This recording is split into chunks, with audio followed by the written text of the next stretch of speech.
Hi guys, ulam natin for today's video. Mayroon tayong sea bream na isda.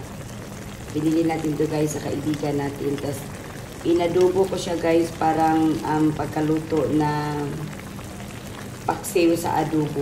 Alam nyo ba guys, paksiw sa adobo, ginato siya pagluto.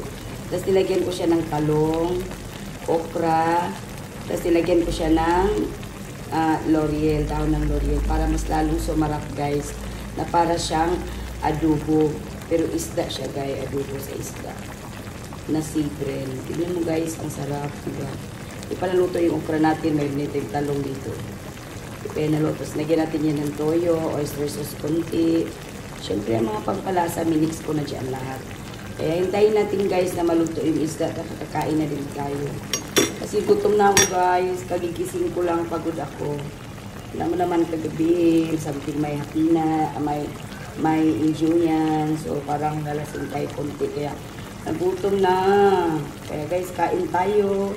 Ingat kayo lahat kung saan man kayo nasulok ng mundo, ingat kayo. At saka palagi tayong magdasal ng Panginoon, hindi natin kalilimutan guys, lalo na sa mga OFW. Wala tayong pamilya, kundi tayo lang, di ba? Yun lang ano natin si God. Kaya guys, ingat tayo lahat. God bless. Kain na din kayo, kain na din kayo, kain na tayo. Bye!